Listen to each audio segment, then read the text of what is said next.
जालना जिल्ह्याच्या अंबड तालुक्यातील पाथरवाडा गावातील शोभा तुकाराम धानोरे यांनी पारंपरिक मासेमारी व्यवसायात आधुनिक पद्धतीचा वापर करत प्रधानमंत्री मत्स्य संपदा योजनेतून मत्स्य बीज निर्मिती केंद्र सुरू केलं.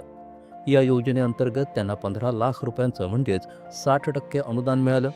आज त्यांच्या मत्स्यबीज केंद्रातून राहू, कटला, सुपरनस, मृगड आणि ग्रास कॉप यासारख्या जातींचे गुणवत्तापूर्ण बीज तयार केलं जातं.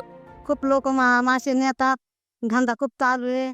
तिथं का डबे पॅकिंग करतात, विकतात, राखणदारी करतात. पाऊ, काटला, सुपरनस, गरज का हे विकतो आम्ही. आमचा धंदा चालू, चांगला धंदा आहे चालणार. ग्लुकोजच्या पाण्यात बीज साठवणं, ग्राहकांच्या गरजेनुसार त्याचे पॅकिंग करणं, त्यात ऑक्सिजन भरून डिलिव्हरी करणं हे सगळं काम शोभा धानोरे स्वतः करतात. महाराष्ट्राच्या कानाकोपऱ्यातून आमच्याकडे कस्टमर येतात मत्स्यबीज खरेदी करण्यासाठी आणि आम्ही योग्य दरामध्ये मत्स्यबीज विक्री करतो. त्यामुळे आमच्याकडे महाराष्ट्राच्या प्रत्येक जिल्ह्यातून कस्टमर येतात आणि सीड घेऊन जातात. आमच्याकडे 400 ते 500 किलोमीटरवरून पण कस्टमर येतात आणि योग्य दरामध्ये मत्स्यबीज घेऊन जातात.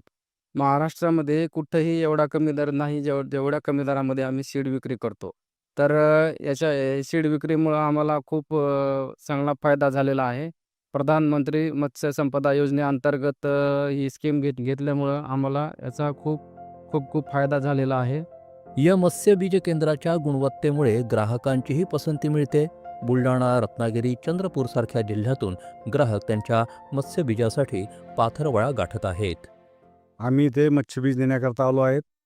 तलावामध्ये टाकायकरता जवळपास 50,000 बी न्यायचं आहे मला. चांगले विशेष व्हरायटी चांगली आहे आणि वेट पण चांगली आहे आणि क्वालिटी पण चांगली आहे मच्छीमध्ये.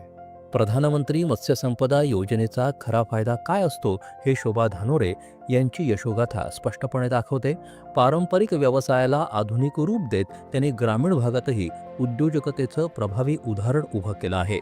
दूरदर्शन बातम्यांसाठी अनंत साळी, जालना.